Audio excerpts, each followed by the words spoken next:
Good evening friends, कैसे हैं आप सभी। चलिए फटाफट लाइव आ जाइए। लाइव क्लास आप लोगों के लिए आज क्या अवेलेबल है। जल्दी से जल्दी सारे लोग जुड़ते चले जाएंगे। फटाफट आ जाइए। कैसे हैं सभी लोग, एक बार कमेंट सेशन में जल्दी से आप बता दीजिए। आ जाइए फटाफट सभी लोग। पिछले क्लास में आप लोगों ने वीडियो देखा होगा। पिछले क्लास में आप लोगों ने वीडियो देखा होगा। हम लोगों ने शुरू किया था ह्यूमन का इंडोक्राइन सिस्टम, यानी कंप्लीट ह्यूमन का जो इंडोक्राइन सिस्टम था उसके बारे में हम लोग पढ़ रहे थे।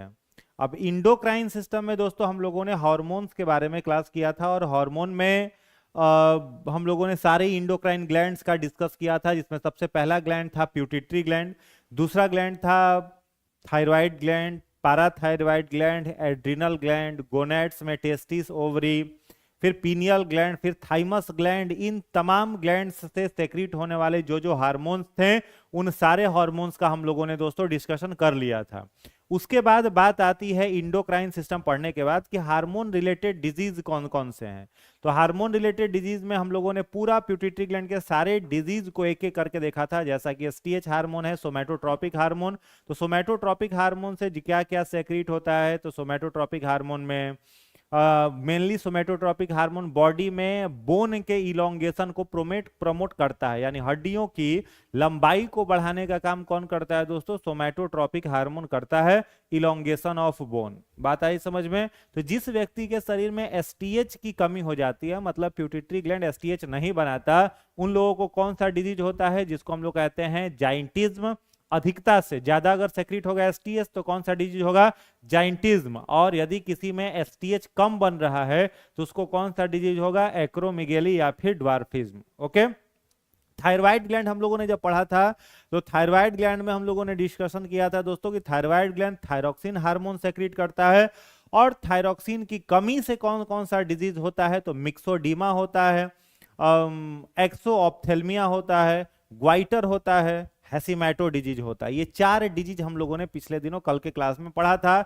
और यदि किसी में थायरोक्सिन की का सेक्रीशन अधिक होता है, थायरोक्सिन ज्यादा सेक्रीट होता है, तो उस केस में उस व्यक्ति को जो डिफिशियंसी होती है, उसको हम बढ़ने से जो बीमारी होती है उसको बोला जाता है टॉक्सिक ग्वाइटर और एक्सोऑप्थेल्मिया। ये दो बीमारी हम लोगों ने किस में पढ़ा था, थायरोक्सिन बढ़ जाने से। पाराथायरोक्सिन का रिलेशन दोस्तों ब्लड में कैल्शियम को मेंटेन करने से है।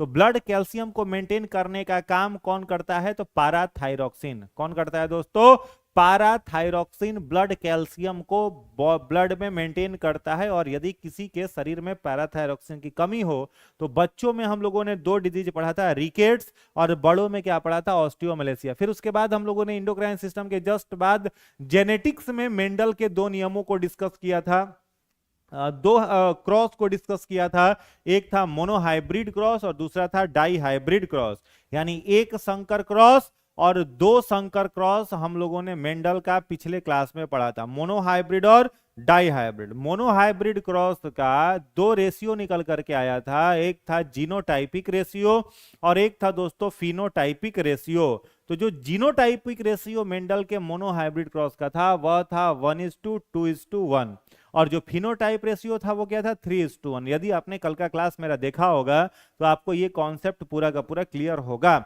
और डाई हाइब्रिड क्रॉस जो हम लोगों ने दोस्तों मेंडल का पढ़ा था, उसमें हम लोगों ने पढ़ा था कि मेंडल के डाई हाइब्रिड क्रॉस का जो जीनोटाइपिक रेशियो था वह था 12:12:42:1, और जो फिनोटाइप रेशियो था वह था 9:3:3:1। ओके, यहां तक किसी को कोई डाउट है क्या, कोई डाउट नहीं। चलिए वेरी गुड, अब बढ़ते हैं आगे। नेक्स्ट आज के क्लास में अभी हम लोग शुरू करने जा रहे हैं दोस्तों इवोल्यूशन, यानी क्रमिक विकास। तो इवोल्यूशन में कुछ बेसिक फैक्ट हैं, कुछ फैक्ट हम लोगों को याद रखने हैं। इवोल्यूशन को हम लोग हिंदी में क्या बोलेंगे, इसे बोलेंगे क्रमिक विकास। क्या कहेंगे दोस्तों, क्रमिक विकास, या फिर इसको क्या बोला जाता है, इवोल्यूशन। अगर इवोल्यूशन को आप डिफाइन करोगे कि सर इवोल्यूशन होता क्या है, तो आप क्या कहोगे, आप कहोगे कि gradually changes occurs in the body design of individual. Gradually changes occurs in the body design of individual, यानी किसी भी जीव के शारीरिक संरचना में धीरे धीरे किंतु लगातार जो बदलाव होते रहते हैं, उन बदलावों को इवोल्यूशन कहा जाता है। Gradually changes occurs in the body design of individual is called evolution. अगर हिंदी में लिखेंगे तो क्या लिखेंगे? हिंदी में लिखेंगे दोस्तों, किसी जीव के शारीरिक संरचना में हो रहे लगातार किंतु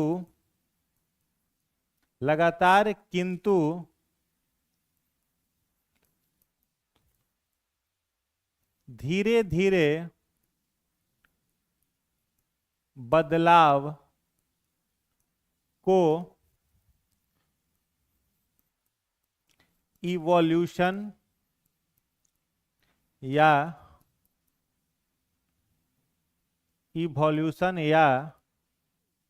क्रमिक विकास कहते हैं। चलिए, बात समझ में आ गया क्या? कोई भी इंडिविजुअल है, उसका बॉडी डिजाइन यदि धीरे धीरे बदल रहा है लेकिन लगातार बदल रहा है, तो हो रहे उस बदलाव को क्या बोलते हैं? हो रहे उस बदलाव को दोस्तों बोलते हैं क्रमिक विकास या फिर इवोल्यूशन। इतने बात में किन्हीं को कोई डाउट? क्या कोई डाउट नहीं? अब देखो, इवोल्यूशन में, क्रमिक विकास में कुछ नियम आते हैं, कुछ थियरी आते हैं जिसको याद रखना इंपॉर्टेंट है। कौन कौन से महत्वपूर्ण वैज्ञानिक हुए जिन्होंने इवोल्यूशन में कुछ थ्योरी दिया? तो सबसे पहला नाम आता है दोस्तों लैमार्क का। किसका नाम आता है? लैमार्क का नाम आता है। और लैमार्क के सिद्धांत को हम लोग लैमार्कवाद भी कहते हैं। क्या बोलते हैं? लैमार्कवाद। ये वही लैमार्क हैं जिन्होंने बायोलॉजी शब्द दिया था। जैसे बायोलॉजी का अगर देखोगे आपकी बायोलॉजी का फादर किसे बोला जाता है? तो एरिस्टोटल को बोला जाता है, अरस्तु को बोला जाता है। बॉटनी में अगर जाओगे तो थियोफ्रेस्टस का नाम आता है। और उसके बाद यदि आप देखेंगे किस चीज में कि टर्म बायोलॉजी किसने दिया था, तो दो वैज्ञानिकों का नाम सिमुल्टेनियसली आता है। एक थे लैमार्क और एक दूसरे जो थे उनका नाम था ट्रेवेरिनस। पहले कौन थे? लैमार्क। और दूसरे कौन थे? ट्रेवेरिनस। तो जो लैमार्क साहब थे दोस्तों, इन लैमार्कवाद में क्या क्या है बातें, उसको हम लोग देख लेते हैं। सबसे पहला आप याद रखोगे कि लैमार्क ने एक बड़ी प्रसिद्ध पुस्तक लिखी थी। तो आप लिखेंगे इसमें, लैमार्क ने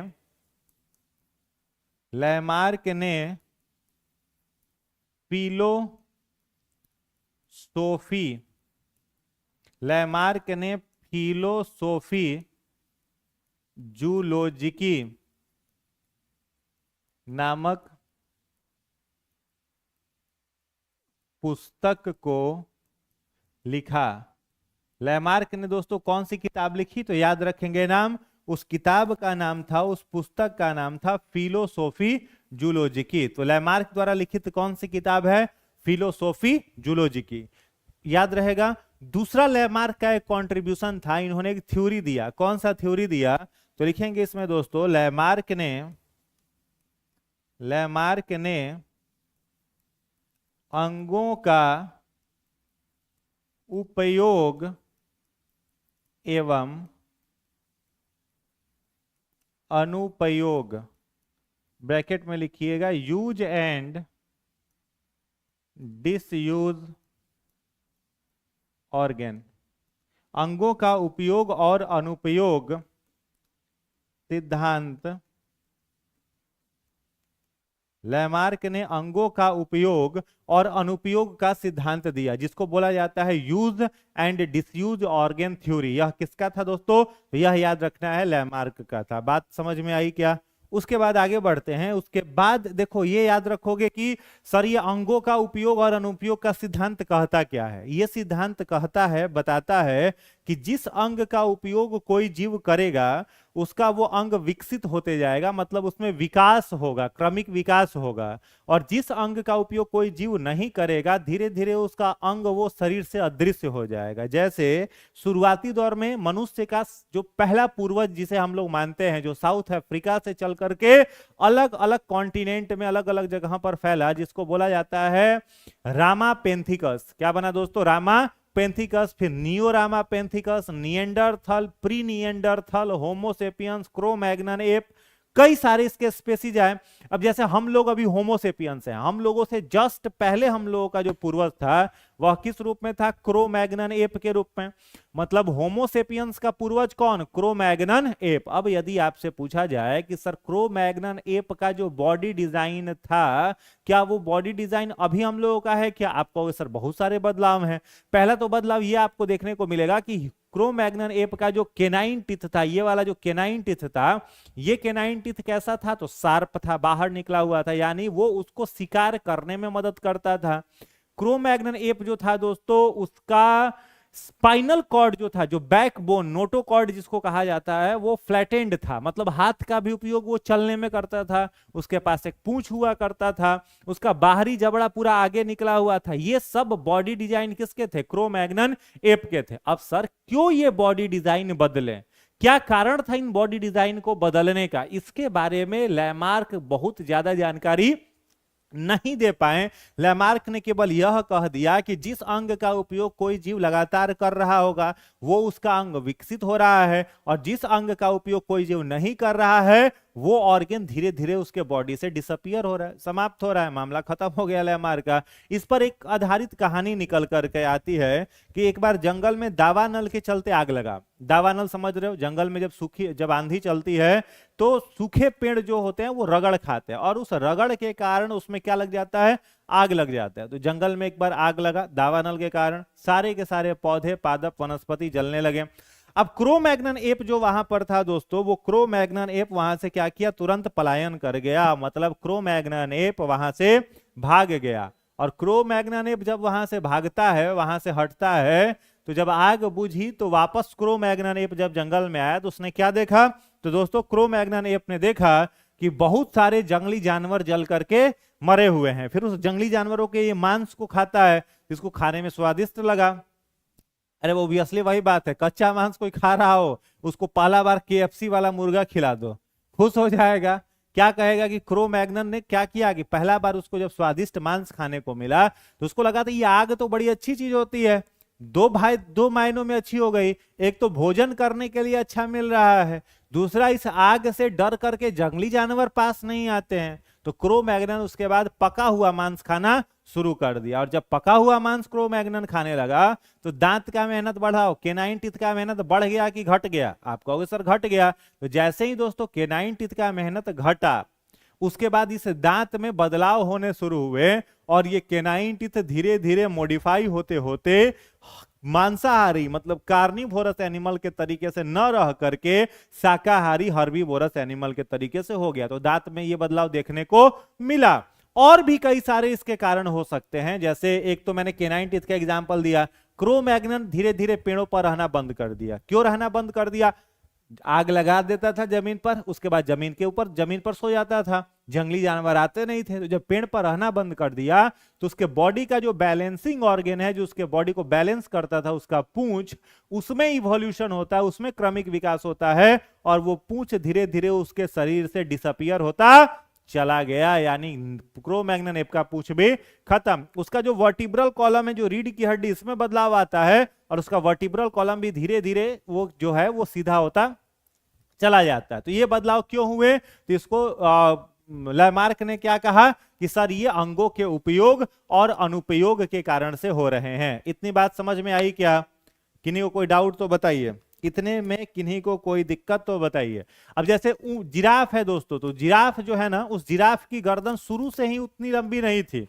जिराफ जो था वो शॉर्ट नेक का एनिमल था, छोटा गर्दन वाला जंतु था। तो उसकी लंबी गर्दन का क्या राज है कि जंगल के वनस्पति जैसे ही जल के खत्म हुए दावानल के बाद, तो जिराफ ने अपनी गर्दन को क्या किया? ऊंचा करके, शाकाहारी जानवर है तो ऊंचा कर करके पेड़ के ऊपर के जो पत्ते थे, जो वनस्पति पेड़ों पर लगी हुई थी, उन्हें खाने का प्रयास जिराफ करने लगा, जिससे उसके गर्दन में खिंचाव के कारण उसका गर्दन धीरे धीरे लंबा होता चला गया। तो जिराफ के गर्दन में जो बदलाव आया वो इस कारण से आया। तो लैमार्क का जो थ्योरी है बड़ा स्पष्ट है कि जिस अंग का उपयोग कोई जीव करेगा उसका वो अंग विकसित होगा, जिसका उपयोग नहीं करेगा वो अंग उसका समाप्त हो जाएगा। तो पूछा जाए कि क्या क्रमिक विकास का मुख्य कारण लैमार्क का अंगों का उपयोग और अनुपयोग का सिद्धांत है, तो आप खारिज करोगे, आप कहोगे कि सर बिल्कुल नहीं है, बिल्कुल नहीं है। अब आप कहोगे कि सर लैमार्क के थ्योरी को फिर चैलेंज किसने किया, तो दोस्तों लैमार्क के थ्योरी को चैलेंज करने वाला जो दूसरा व्यक्ति आते हैं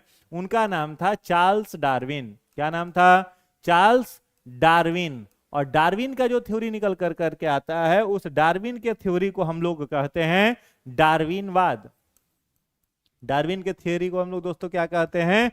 डार्विनवाद थ्योरी को कहा जाता है। अब आप कहोगे कि सर डार्विनवाद का क्या मतलब है, डार्विनवाद में कौन कौन सी बातें निकल करके आती हैं? तो कुछ बातें जो डार्विनवाद के अंतर्गत है उनको नोट करते चलिएगा। पहला बात आप लिखिएगा कि डार्विन को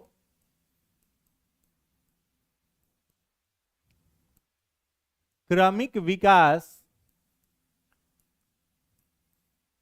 का जनक कहते हैं। यानी डार्विन को क्या बोलेंगे? Father of evolution. डार्विन को क्या कहेंगे दोस्तों?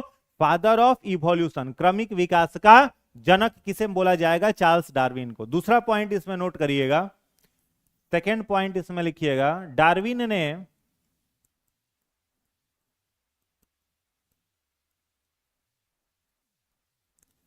अपनी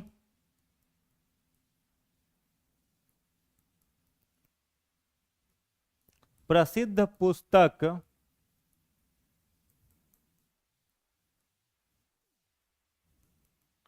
the origin of species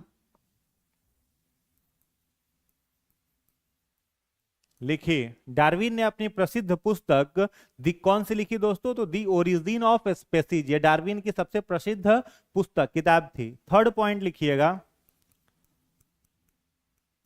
Darwin ने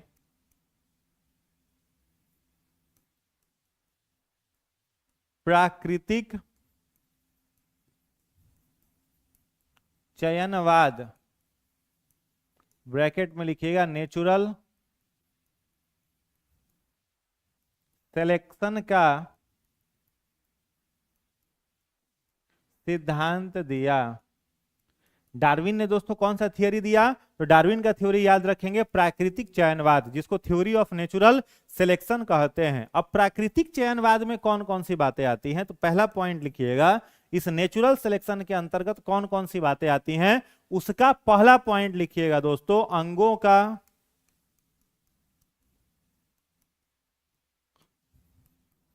उपयोग और सॉरी ये तो लैमार्क का था। प्राकृतिक चयनवाद के अंतर्गत पहला बात आता है, वह था थियरी ऑफ ओवर प्रोडक्शन। यानी अधिकांश संतानोत्पत्ति, अधिकांश संतानोत्पत्ति का सिद्धांत। दूसरा क्या आता है? वह था सर्वाइवल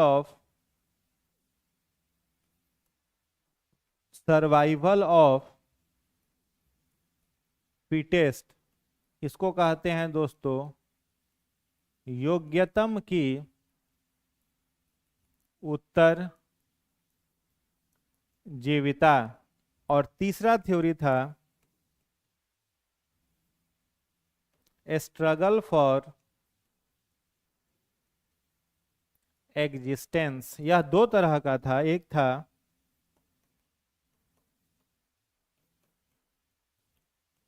इंटर स्पेसीज स्ट्रगल और दूसरा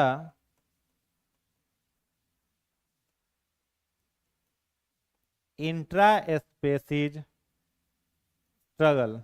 इंटर स्पेसीज स्ट्रगल को दोस्तों हम लोग कहते हैं विजातीय संघर्ष, और इंटर स्पेसीज स्ट्रगल को कहेंगे समजातीय संघर्ष।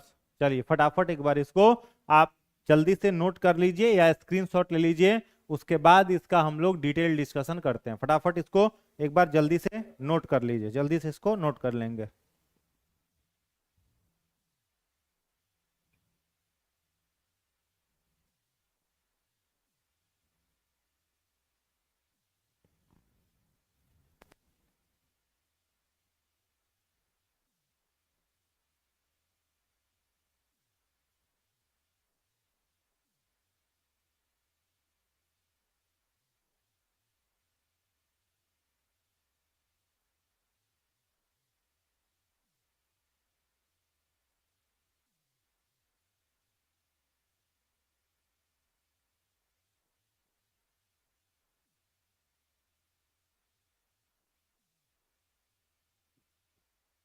लिख लिए हैं क्या? एक बार फटाफट बता दो कमेंट बॉक्स में।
चलो भाई लिख लिए, अब इसको समझ लो फटाफट। देखिए और डार्विन का जो दोस्तों थ्योरी था, तो पहला तो चीज याद रखेंगे, डार्विन ने किसके सिद्धांत को चैलेंज किया?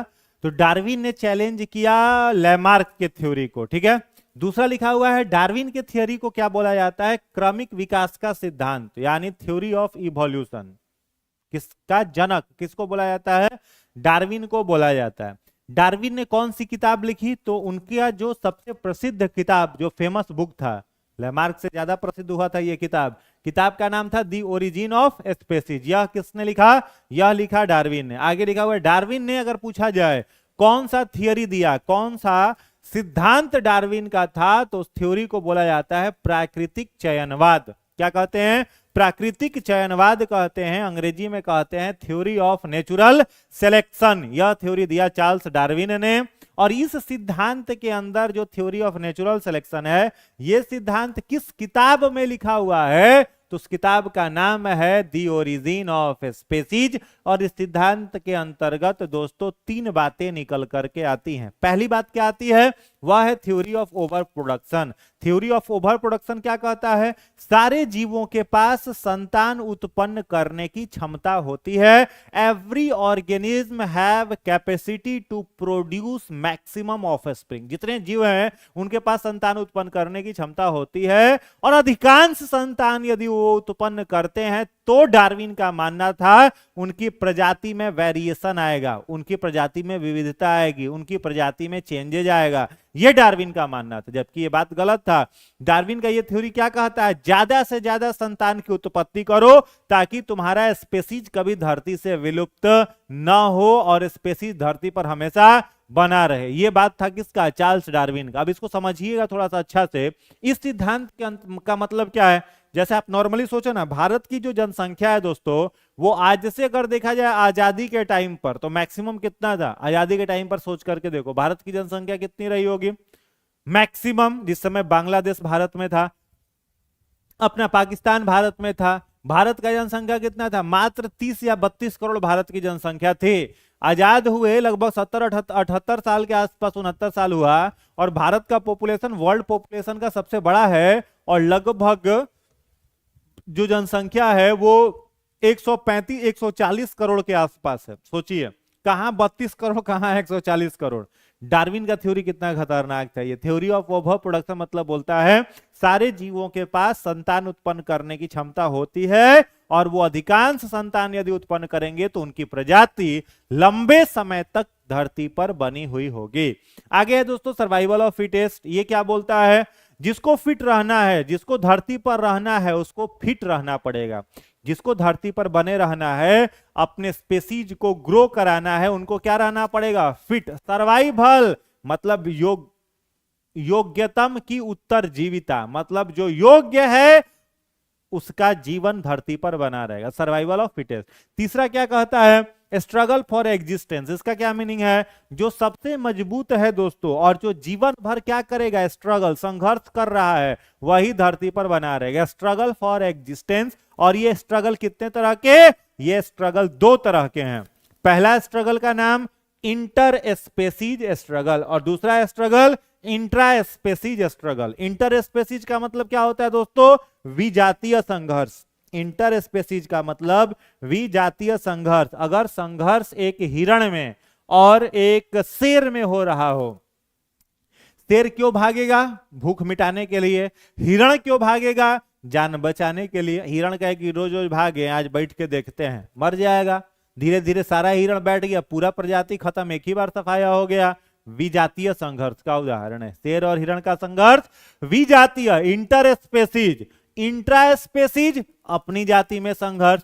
पहले से कोई जंगल में एक शेर रह रहा है, उससे बड़ा अगर कोई शेर आ जाए तो उसको रहने देगा कि रिप्लेस कर देगा? ओबियसली रिप्लेस कर देगा। तो उस स्ट्रगल को हम लोग क्या कहेंगे? उस स्ट्रगल को कहेंगे इंट्रा स्पेसीज स्ट्रगल। यदि स्ट्रगल अपने जाति में हो रहा है इंट्रा स्पेसीज, दूसरी जाति के साथ हो रहा है इंटर स्पेसीज। ओके, कोई दिक्कत? यही था कि इसका डार्विन का सिद्धांत। लेकिन डार्विन के सिद्धांत को भी मान्यता फाइनली मिलता नहीं है। डार्विन के सिद्धांत को चैलेंज करने वाला एक तीसरा व्यक्ति आता है दोस्तों, जिसका नाम था ह्यूगो डी ब्रिज। क्या नाम था? Hugo de bridge. जब यह आते हैं तो यह डार्विन के थ्योरी को करते हैं चैलेंज। और ह्यूगो डी ब्रिज क्या कहते हैं, ध्यान से समझने का प्रयास करेंगे। देखो, ह्यूगो डी ब्रिज का यह कहना था, जो थ्योरी दिया, क्वेश्चन पूछेगा कि सबसे पहले क्रमिक विकास को किसने समझाया? लैमार्क। लैमार्क के थ्योरी को किसने चैलेंज किया? डार्विन। डार्विन के थ्योरी को किसने चैलेंज किया? Hugo de bridge. और ह्यूगो डी ब्रिज ने कौन सा थ्योरी दिया? तो लिखिएगा, इन्होंने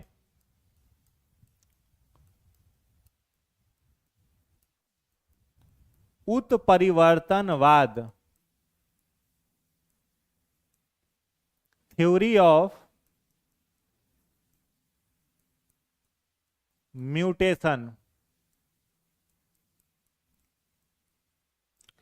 का सिद्धांत दिया। इन्होंने उत्परिवर्तनवाद का सिद्धांत दिया। इसका सेकंड पॉइंट लिखिएगा, इस सिद्धांत को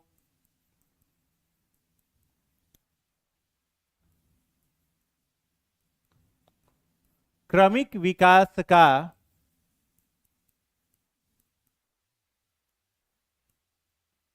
आधुनिक संश्लेषित सिद्धांत, ब्रैकेट में लिखेंगे modern synthesis theory of evolution. आधुनिक संश्लेषित सिद्धांत कहते हैं जो क्रमिक विकास का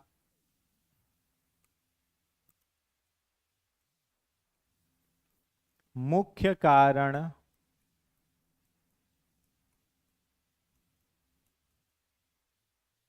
माना जाता है। अब देखो यहां से क्वेश्चन क्या बनेगा, देखो ह्यूगो डिब्रीज ने पूछा जाए अगर आपसे कि ह्यूगो डिब्रीज ने कौन सा थ्योरी दिया, तो याद रखोगे ह्यूगो डिब्रीज ने दोस्तों कौन सा थ्योरी दिया, तो उत्परिवर्तनवाद का सिद्धांत दिया। कौन सा थ्योरी दिया, उत्परिवर्तनवाद, जिसको म्यूटेशन कहा जाता है। म्यूटेशन का जो थ्योरी है, म्यूटेशन का जो थियरी है, उसको एक और नाम दिया जाता है modern synthesis theory of evolution. आधुनिक संश्लेषित सिद्धांत को कहते हैं modern synthesis theory of evolution. Question पूछा जाए कि क्रमिक विकास का मुख्य कारण क्या है, तो याद कर रखोगे क्या बोलोगे, उत्परिवर्तनवाद। नहीं अंगों का उपयोग और अनुपयोग है, नहीं प्राकृतिक चयनवाद है, क्रमिक विकास का जो मुख्य कारण है वह है म्यूटेशन का थ्योरी। ठीक है, जिसको किसने दिया था, ह्यूगो डी व्रीज ने दिया था।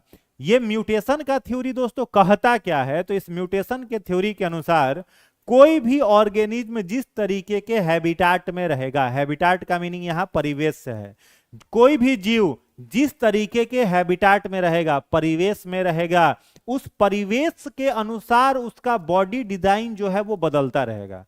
कोई भी जीव जिस तरीके के हैबिटाट में होगा, परिवेश में होगा, उस परिवेश के अनुसार उसका बॉडी डिजाइन चेंज होते रहेगा, और उस बदलते हुए बॉडी डिजाइन के अनुसार उसका जीन चेंज होगा, और जो जीन चेंज होगा वही जीन उसके बॉडी में कैरेक्टर को डेवलप करेगा, और अगली पीढ़ी में वही कैरेक्टर ट्रांसमिट हो जाएगा। और जब कैरेक्टर ट्रांसमिट हो जाएगा तो उसका आने वाला जो जेनरेशन है, आने वाली जो पीढ़ी है, वो उस नए गुण को, उस नए कैरेक्टर को लेकर के धरती पर जन्म लेगी। समझ में आया। अब जैसे आप देखोगे मैप में, वर्ल्ड मैप में आप जितना ऊपर चल जाते जाओगे उतना ज्यादा ठंडा प्रदेश क्या होते रहेगा, बढ़ते रहेगा। क्या उतना ज्यादा प्रदेशों में ठंडक बढ़ते रहेगी तो वहां के लोग अधिक गोरे हैं, जितना ज्यादा नीचे आओगे वहां गर्मी अधिक है तो लोग अधिक डार्क हैं। तो ये जो बॉडी का बेसिकली फेयरनेस है, स्किन में मेलानिन नामक पिगमेंट होता है, इस पिगमेंट में जो वेरिएशन है वो किस कारण है, टेम्परेचर के कारण ठंडे प्रदेशों के लोग अधिक गोरे होंगे, गर्म प्रदेशों के लोग थोड़े डार्क होंगे, तो ये म्यूटेशन के कारण से होता है। यानी परिवेश के कारण बॉडी का जीन बनता है, और उस जीन के कारण बॉडी की शारीरिक संरचना, व्यक्ति की शारीरिक संरचना बदलती है। तो म्यूटेशन का थ्योरी जो है यही परफेक्ट थ्योरी है क्रमिक विकास के लिए, इवोल्यूशन के लिए। बात आई समझ में। चलो, तो बेसिकली जेनेटिक्स में इतना आप लोग देख करके जाएंगे एग्जाम में। टारगेट के थ्रू हम लोग बस वही पॉइंट टच कर रहे हैं जहां से प्रश्न एग्जाम में बनते हैं। ठीक है, चलो अब सेल के बारे में कुछ बेसिक कंटेंट मैं आपको बता देता हूं फटाफट।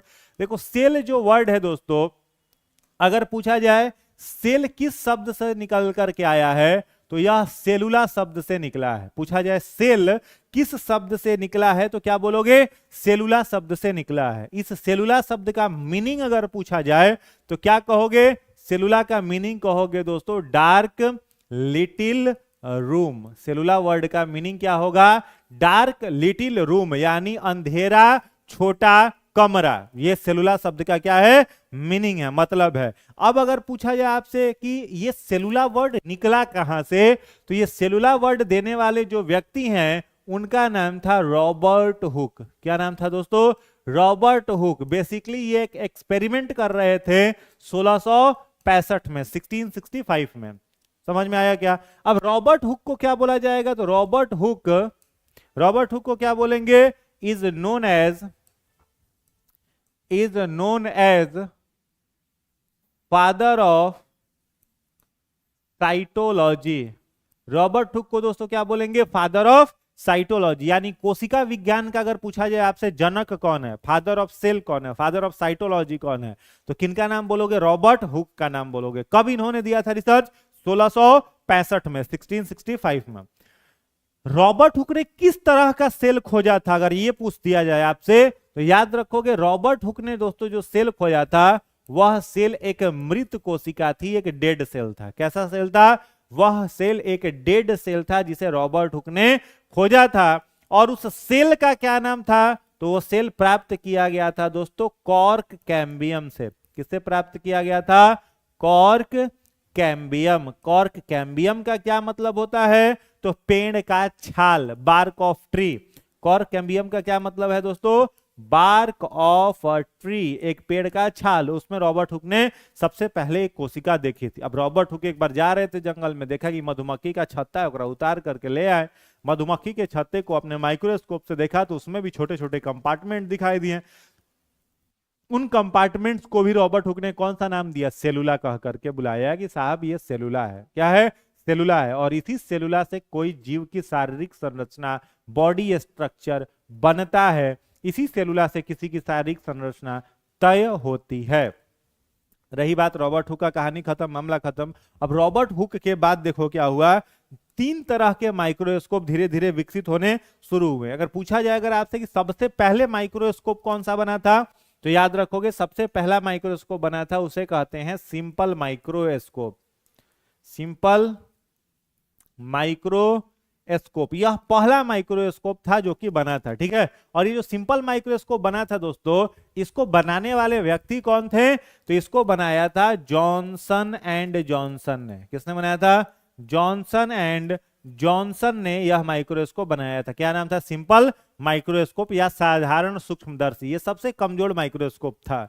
सिंपल माइक्रोस्कोप के बाद जो दूसरा माइक्रोस्कोप बना वह था कंपाउंड माइक्रोस्कोप। क्या था दोस्तों?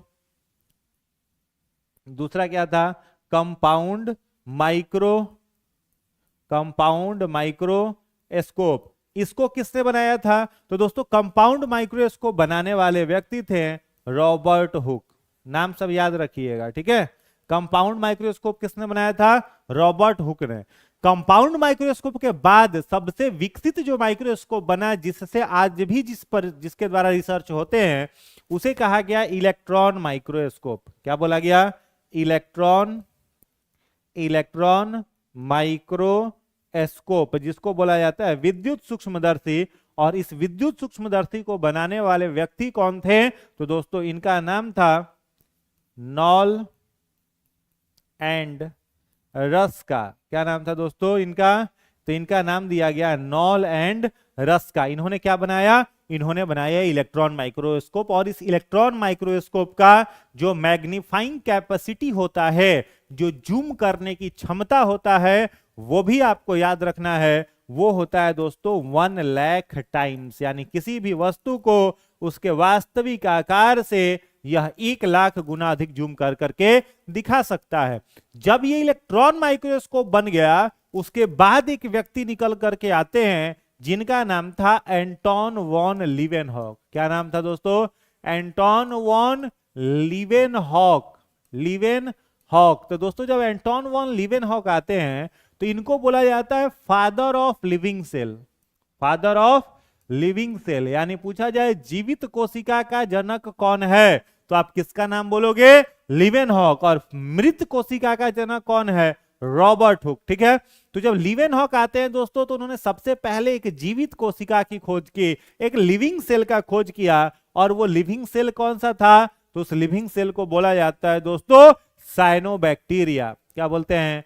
साइनोबैक्टीरिया। और इस साइनोबैक्टीरिया को कई जगहों पर बीजीए का मतलब ब्लू ग्रीन एल्गी। बीजीए का मतलब दोस्तों ब्लू ग्रीन एल्गी। तो साइनोबैक्टीरिया का खोजकर्ता कौन? लीवेनहॉक। साइनोबैक्टीरिया का खोजकर्ता लीवेनहॉक। बैक्टीरिया का खोजकर्ता कौन? वह भी Leeuwenhoek. Father of living cell कौन? वो भी लीवेनहॉक। नाम याद रहेगा।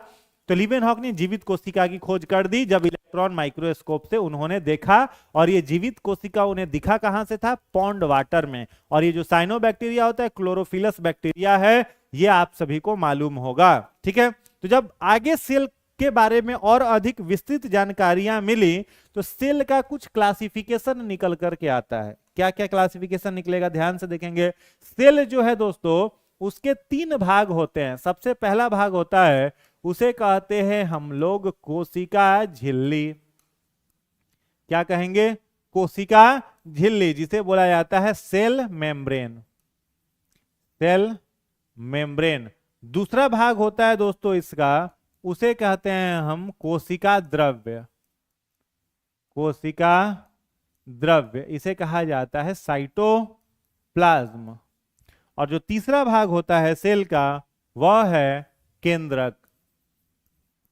केंद्रक, जिसे कहते हैं न्यूक्लियस। ओके। अब देखो साइटोप्लाज्म के भी कुछ पार्ट्स हैं। जैसे साइटोप्लाज्म का पहला पार्ट है, याद रखोगे, माइटोकॉन्ड्रिया। साइटोप्लाज्म का दोस्तों जो दूसरा पार्ट होता है वह होता है इंडोप्लाज्मिक रेटिकुलम। तीसरा है राइबोसोम। चौथा पार्ट है लाइसोसोम। पांचवा है प्लास्टिड। छठा है वैक्यूल्स। ठीक है, गोल्जी बॉडी भी है।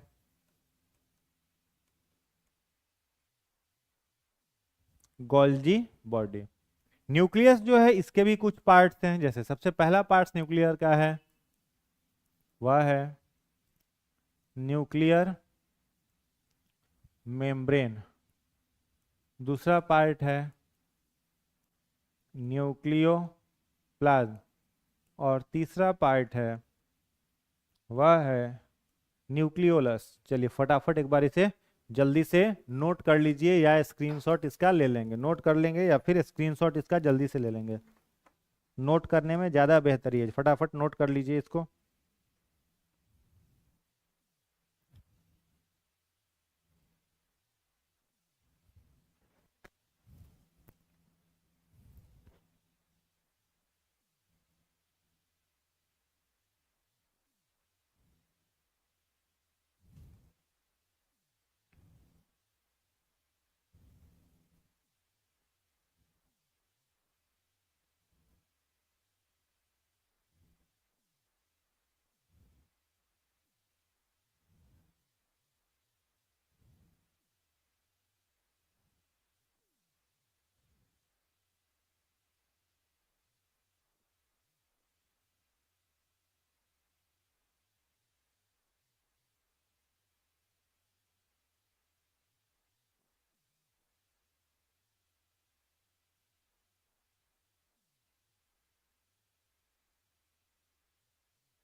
चलिए नोट हो गया।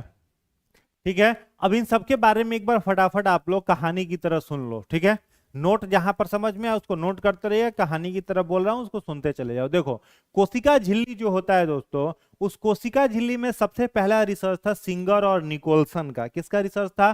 सिंगर और निकोलसन। सिंगर और निकोलसन ने कोशिका झिल्ली को कहा कि यह सेलेक्टिव परमिएबल होता है, अर्ध पारगम्य होता है, यानी किसी भी पदार्थ को कोशिका के भीतर प्रवेश करने की अनुमति, कोशिका के भीतर, सेल के भीतर इंटर करने का परमिशन वो कौन देता है? कोशिका झिल्ली होता है। तो कोशिका झिल्ली जंतु कोशिका का सबसे बाहरी आवरण है। लेकिन यदि आपसे पूछा जाए कि पौधों की कोशिका का, पादप कोशिका का बाहरी आवरण क्या होता है, तो दोस्तों पादप कोशिका का जो बाहरी आवरण होता है उसे कोशिका भित्ति कहते हैं, सेलवाल। तो सेलवाल किस चीज का बना हुआ है? तो सेलवाल धरती पर केवल 3 जीवों में मिलता है। कहानी की तरफ आप सुनते जाइए। सेलवाल धरती पर केवल 3 जीवों में मिलता है। एक मिलता है बैक्टीरिया में, एक मिलता है प्लांट में, एक मिलता है कवक में। सेलवाल किसमें? Bacteria, plant, fungi. बैक्टीरिया का सेलवाल पेप्टिडोग्लाइकेन का बना रहता है, फंजाई का सेलवाल काइटिन का बना रहता है, प्लांट का सेल वाल सेलुलोज का बना रहता है। ये 3 का नाम याद हो गया। आगे बढ़ो, बैक्टीरिया, प्लांट, फंजाई को छोड़ दो तो सेल मेम्ब्रेन ही जंतुओं में होता है, सेल वाल नहीं होता। तो जंतुओं में जो सेल मेम्ब्रेन है यह 2 चीजों का बना रहता है, लिपिड प्लस प्रोटीन। किसका? लिपिड प्लस प्रोटीन, जिसे लाइपोप्रोटीन कहते हैं। लिपिड प्लस प्रोटीन को क्या बोलते हैं दोस्तों? लाइपोप्रोटीन। उससे बना रहता है कोशिका झिल्ली, जिसके बारे में सिंगर और निकोलसन ने बताया। कई जगह पर लिखा हुआ होगा कि कोशिका झिल्ली जो होता है उसे सैंडविच मॉडल भी कहते हैं। सैंडविच मॉडल का मतलब क्या? सैंडविच मॉडल का मतलब अर्ध पारगम्य झिल्ली होता है। ठीक है, कोशिका झिल्ली के अंदर आओगे, जैसे मान लो ये कोशिका झिल्ली है, इसके अंदर आओगे तो क्या मिलेगा, कोशिका द्रव्य, और इस कोशिका द्रव्य के अंदर आपको ये सारी चीजें मिलेंगी। तो ये जो कोशिका द्रव्य है दोस्तों, मुख्यतः यह क्या है, तो कोशिका द्रव्य एक चिपचिपा तरल द्रव्य है जो कोशिका झिल्ली और केंद्रक के बीच पाया जाता है। इसका मुख्य काम है, कोशिका के भीतर अगर कोई भी पोषक तत्व आता है तो उस पोषक तत्व का, उस न्यूट्रिएंट का कोशिका के सारे भागों में वितरण कर देना, सेल के सारे पार्ट्स में डिस्ट्रीब्यूशन कर देना, यह मुख्य काम होता है कोशिका द्रव्य का। बात आई समझ में। अब इसमें है माइटोकॉन्ड्रिया। इस माइटोकॉन्ड्रिया का खोजकर्ता कौन है, अल्टमैन। माइटोकॉन्ड्रिया का खोजकर्ता कौन है, अल्टमैन। माइटोकॉन्ड्रिया कैसा होता है, तो दोहरी झिल्ली से घिरा हुआ एक छड़नुमा आकृति है। दोहरी झिल्ली से घिरा हुआ एक छड़नुमा आकृति होता है माइटोकॉन्ड्रिया। माइटोकॉन्ड्रिया मैंने आपको पहले भी पढ़ाया है, क्रेब चक्र का केंद्र होता है। यहीं पर माइटोकॉन्ड्रिया में कोशिका 38 मोल एटीपी बनाता है। यही माइटोकॉन्ड्रिया में कोशिकीय श्वसन होता है। यही माइटोकॉन्ड्रिया एक ऐसा सेल ऑर्गेनल है जहां डीएनए के अलावा न्यूक्लियस होता है।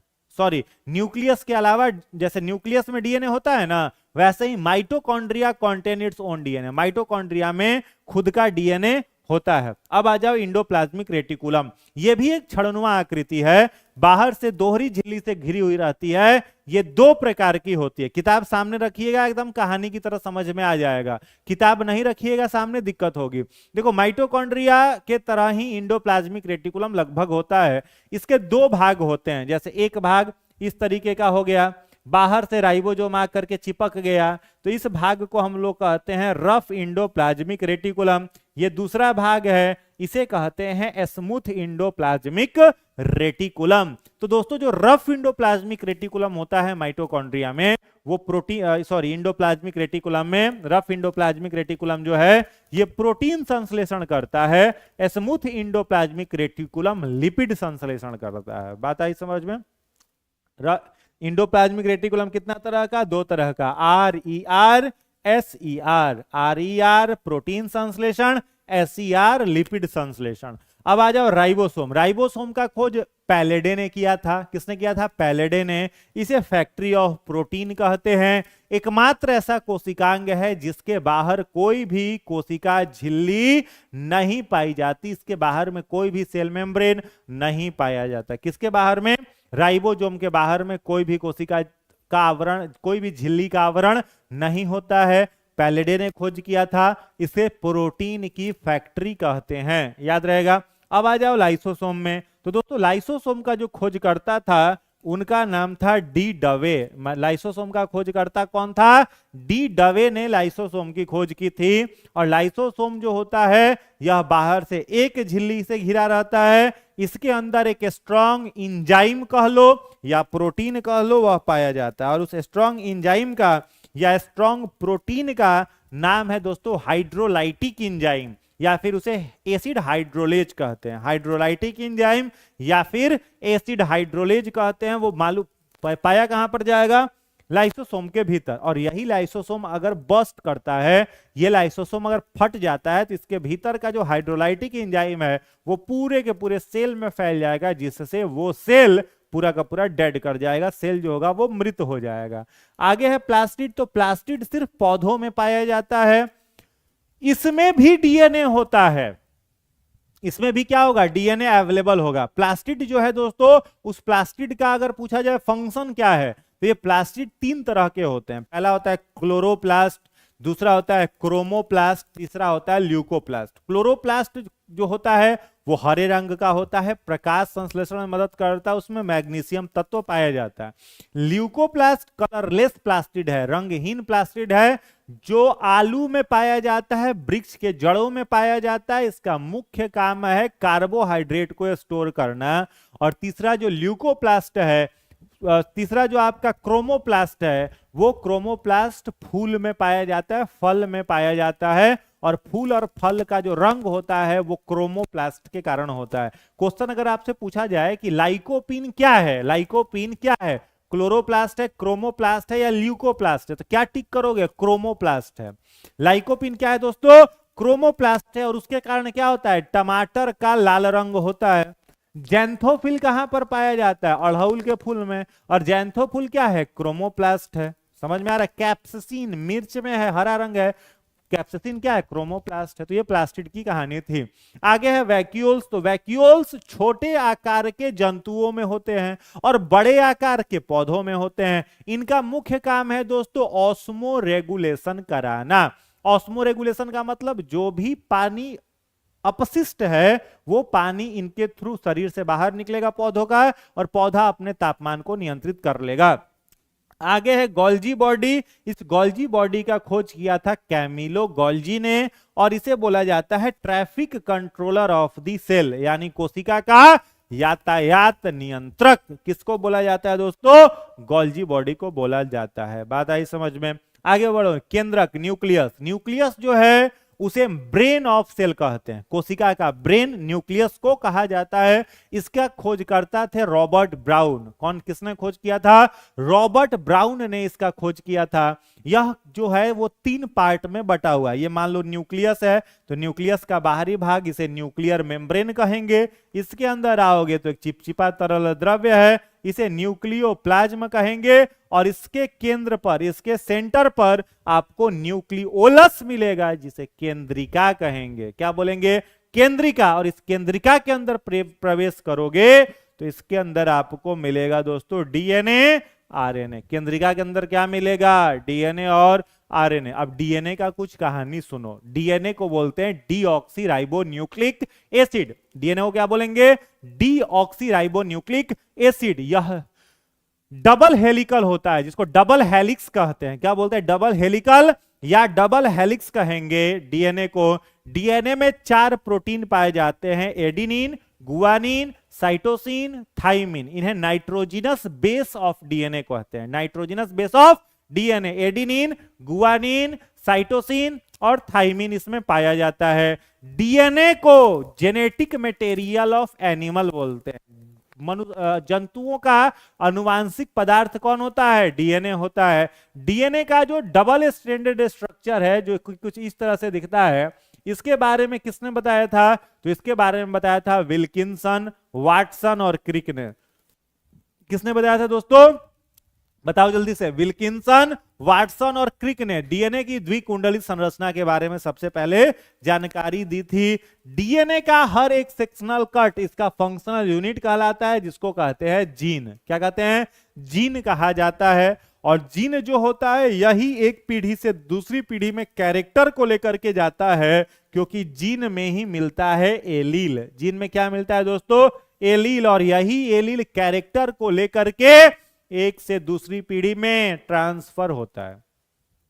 अगर पूछ दे कि डीएनए में कौन सा शुगर है, डीएनए में कौन सा चीनी पाया जाता है, तो आप क्या कहोगे? तो डीएनए में दोस्तों शुगर के रूप में, शर्करा के रूप में, चीनी के रूप में होता है डीऑक्सीराइबोज शुगर। तो डीएनए में अगर शुगर कहे तो डीऑक्सीराइबोज शुगर, और डीएनए में अगर प्रोटीन कहे तो हिस्टोन प्रोटीन। डीएनए में प्रोटीन कहे तो हिस्टोन प्रोटीन, और डीएनए में अगर शुगर कहे तो डीऑक्सीराइबोज शुगर। बात आई समझ में? आगे बढ़ो। अब डीएनए के अलावा कुछ ऐसे ऑर्गेनिज्म है, जैसे अगर बात करें तो एक वायरस की दोस्तों फैमिली है, जिस फैमिली को बोलते हैं रेट्रोवायरस। क्या बोलते हैं? रेट्रोवायरस। इस रेट्रोवायरस फैमिली के 3 सदस्य हैं। एक है एचआईवी, एक है टीएमवी, एक है इन्फ्लुएंजा। HIV, TMV, influenza. इनका जो जेनेटिक मटेरियल होता है वह है आरएनए। और दोस्तों आरएनए जो है, याद रखोगे, ये एक इस धागे के जैसी संरचना है, सिंगल स्ट्रैंडेड होता है। आरएनए कैसा होता है? सिंगल स्ट्रैंडेड होता है। और आरएनए में अगर आपसे मान लो पूछा जाए कि बताइए कौन कौन सा प्रोटीन पाया जाता है, तो आरएनए में प्रोटीन में याद रखोगे नाम adenine, guanine, cytosine, thymine. Adenine, guanine, cytosine, thymine. ये कहां पर पाया जाएगा? आरएनए में। और डीएनए में क्या पाया जाएगा? एडिनिन, गुआनिन, साइटोसिन, सॉरी ये डीएनए में थाइमिन होगा, यूरासिल यहां होगा, यूरासिल। आरएनए में यूरासिल रहेगा और डीएनए में थाइमिन रहेगा, बस इतने बदलाव है। और ये आरएनए जो है यह इससे क्वेश्चन आया है, 67 में भी पूछा, 68 में भी पूछा, आई थिंक 9 में भी है कि किन आरएनए किन जंतुओं का अनुवांशिक पदार्थ होता है। किन जंतुओं का? वायरस का अनुवांशिक पदार्थ क्या होता है? तो याद रखोगे, वायरस में अगर पूछे ना तो अनुवांशिक पदार्थ में याद रखिएगा आइदर आरएनए और डीएनए। वायरस का अनुवांशिक पदार्थ क्या है दोस्तों? या तो आरएनए या फिर डीएनए, आइदर आरएनए और डीएनए। याद रहेगा, ये वायरस का क्या है? अनुवांशिक पदार्थ, जेनेटिक मटेरियल है। चलो, पूरा कहानी की तरह समझ में आ गया, किन्हीं को कोई डाउट नहीं।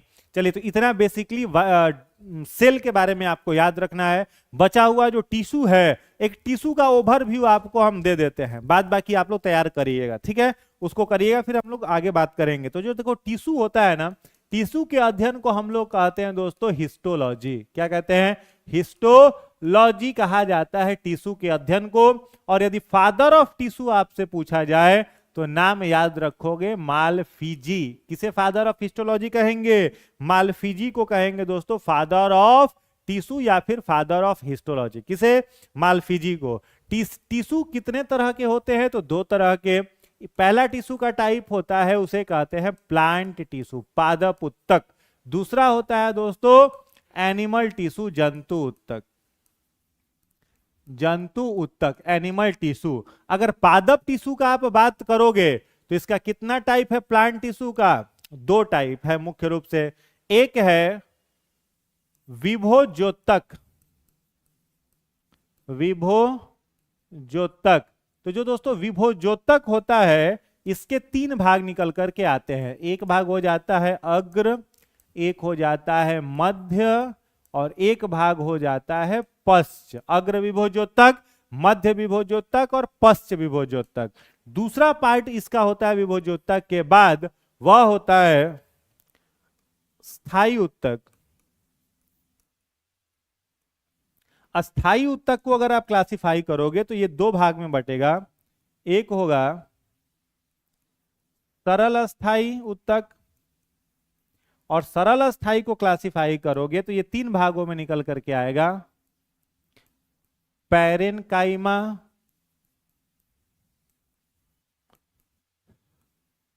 कॉलेनकाइमा,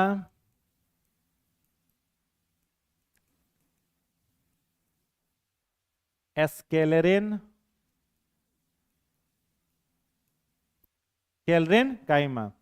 सरल अस्थायी उत्तक के बाद जो दूसरा है वह है जटिल अस्थायी उत्तक। इसके दो भाग होंगे, पहला जाइलम और दूसरा फ्लोएम। समझ आया क्या?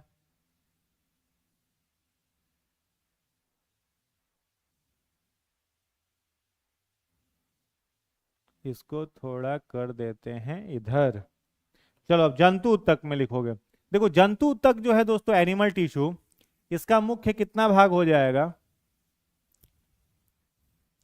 तो दो भाग। एक हो जाएगा पहला उपकला उत्तक, और दूसरा संयोजी उत्तक।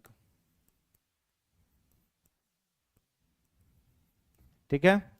उपकला उत्तक को अगर क्लासिफाई करेंगे, संयोजी उत्तक को, तो इसमें कई सारा है। पहला एरियोलर, दूसरा एडिपोज, तीसरा अस्थि, चौथा उपास्थि, पांचवा टेंडन, छठा लिगामेंट, सातवां सेलेक्सर, आठवां रक्त। चलिए फटाफट इसको स्क्रीनशॉट ले लोगे या लिख लोगे, जैसे आपको सुविधा हो।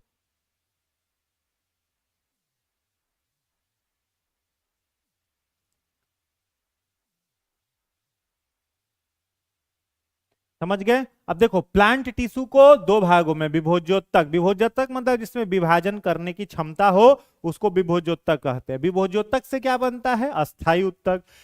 अस्थायी उत्तक विभोज्योतक कोशिका विभाजन किया तो अस्थायी उत्तक बदल गया। अस्थायी उत्तक दो तरह के, सरल और जटिल। सरल तीन, पैरेन्काइमा, कोलेनकाइमा, स्क्लेरेनकाइमा। पैरेन्काइमा पौधों के पत्ता में पाया जाता है, प्रकाश संश्लेषण में मदद करता है।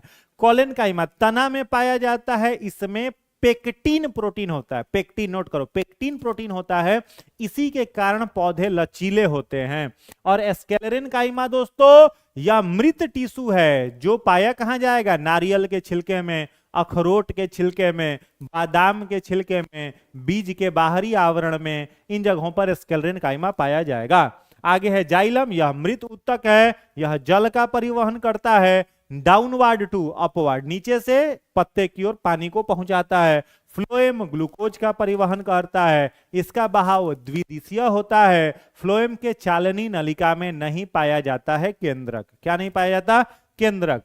विभोज्योतक समझ गए, विभाजन करने की जिनमें क्षमता हो। अग्र विभोज्योतक पौधों के अग्र भाग पर, जैसे लीफ का, पत्ते का सबसे ऊपरी भाग, तना का सबसे बाहरी भाग, जड़ का मूल रोम, ये सब अग्र विभोज्योतक है। मध्य विभोज्योतक लीफ में, पत्ते में देखे होंगे बीच में एक डंठल जैसा दिखता है, वो मध्य विभोज्योतक है, जो बेसल सपोर्ट प्रदान करता है। वहीं पश्च विभोज्योतक पौधों की जड़ों में पाया जाएगा और यह चौड़ाई की वृद्धि करने का काम करता है। आ जाओ जंतु में, तो जंतु में दो है, उपकला उत्तक। उपकला उत्तक कहां पाया जाएगा दोस्तों, त्वचा के ऊपरी भाग पर पाया जाएगा। बॉडी का जो अंग है उसके ऊपर में एक पतला झिल्ली जैसी संरचना होती है, वो उपकला उत्तक होता है, ठीक है। एरियोलर, उसको अंग्रेजी में एपिथेलियल टिश्यू कहते हैं। एपिथेलियल टिश्यू से क्या बनेगा, संयोजी उत्तक, कनेक्टिव टिश्यू। तो कनेक्टिव टिश्यू का काम है उत्तकों को जोड़ना और अंगों का निर्माण करना। तो पहला है इसमें एरियोलर। तो एरियोलर हम लोगों के रक्त वाहिनियों में पाया जाता है, जैसे सिरा में, जैसे धमनी में, जैसे रक्त केशिका में, इन जगहों पर एरियोलर होता है। एडिपोज टिश्यू दोस्तों आंख का जो सफेद वाला भाग है, जिसको स्क्लेरा कहते हैं, इसमें पाया जाता है। किडनी में पाया जाता है, यह वसा को संचित रखता है, वसा का संचय करता है। हड्डी जो है, बोन जो है, यह कनेक्टिव टिश्यू का ही एग्जाम्पल है। इसमें ऑसिन नामक प्रोटीन मिलता है, OSINE, ऑसिन प्रोटीन हड्डियों में मिलता है, जिसके कारण हड्डियां जो होती हैं वो नॉन फ्लेक्सिबल होती हैं, मुड़ती उड़ती नहीं है। सबसे लंबी हड्डी का नाम फीमर, आपको पता है, जांग की हड्डी। सबसे छोटी हड्डी का नाम कान की हड्डी, स्टेपीज कहते हैं। उपास्थि को अंग्रेजी में कार्टिलेज कहा जाता है, इसके अंदर कॉन्ड्रीन प्रोटीन होता है। कौन सा प्रोटीन, कॉन्ड्रीन नामक प्रोटीन पाया जाता है उपास्थि के अंदर। टेंडन जो है, इसके बारे में मैंने ऑलरेडी आपको बताया होगा, कई बार बताया होगा। बोन को मसल्स से जोड़ने वाला, हड्डी को मांसपेशी से जोड़ने वाला टेंडन होता है। बोन को बोन से, हड्डी को हड्डी से जोड़ने वाला लिगामेंट होता है। मांसपेशी से मांसपेशी को जोड़ने वाला सेलेक्सर होता है। और रक्त तो एक तरल संयोजी उत्तक है, फ्लूइड कनेक्टिव टिश्यू है, जिसका pH मान 7.4 है। दैट मींस यह एक अल्कलाइन सॉल्यूशन होता है। इसमें प्लाज्मा, आरबीसी, डब्ल्यूबीसी, प्लेटलेट्स, मैंने डिटेल में ब्लड सर्कुलेशन में आपको पढ़ा रखा है। तो टिश्यू में एक बार आप लोग इसका स्क्रीनशॉट ले लोगे, रिवाइज कर लोगे, फिर नेक्स्ट क्लास में हम लोग इसके आगे के टॉपिक को कंटिन्यू करेंगे। आज के क्लास में इतना ही, थैंक यू।